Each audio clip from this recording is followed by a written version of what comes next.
Hi everyone, Teacher Paul with Prezi here, and welcome to tip 4, don't hide behind your screen. And in this tip, we're going to talk about our faces and whether or not our faces should actually be present in our videos. This is something that researchers have explored, and lucky for us, we have some guidance. But it isn't as cut and dried as to whether or not our face should be there.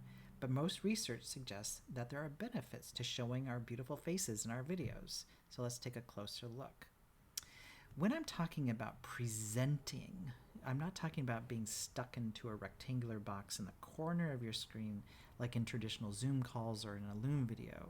Studies have found that students are more engaged in the content when their instructor is present, like here. But having a face front and center alone, like also here, does not impact learning positively or negatively. So much of this really is an engagement thing, which ain't nothing because that leads to learning. Those deep connections with your students matter. In other studies, they've illustrated that it's what you do with your face that matters. They call it the gaze guidance principle. Presumably, an instructor's gaze offers guidance as to what they are attending to, which allows the viewer to anticipate what the instructor is going to do. This makes a lot of sense, right? So let's consider the 3 different conditions that the research looked at. First up, consider yourself face-to-face in a classroom or watching a video with the instructor in it, where the instructor is at the board and is not referencing the material at all at the board. Okay, the second condition.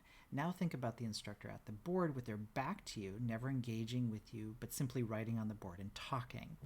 And finally, consider the instructor at the board looking at you, perhaps at other people, and then looking at their content from time to time, and then coming back, maybe even going in close to content and those sorts of things. Now, which do you think is probably the most engaging as well as what leads to the best outcomes? Ding, ding, ding. If you pick number 3, you are right. It's when you start engaging with your content. Okay, so there is where you have the research all summed up. Your face helps you engage your audience, but it alone isn't the help.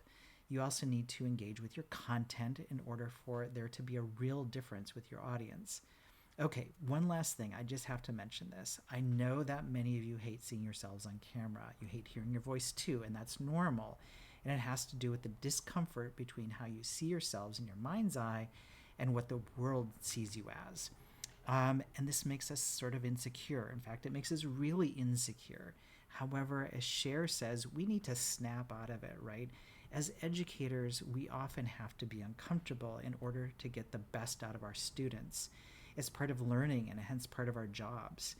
It's amazing what you will learn by watching yourself as an educator, not in a narcissistic, oh my God, I'm so great, or I have to take another selfie sort of way, but in a way that makes you curious and vulnerable in the way that you observe yourself and the way that you grow as an educator.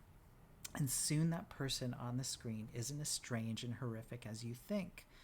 That person, you, is actually pretty wonderful. So be kind to yourselves when you're making your videos and get out of your head. Do it for the students. All right, that's it for this tip. Good luck on your videos. Until next time, over and out.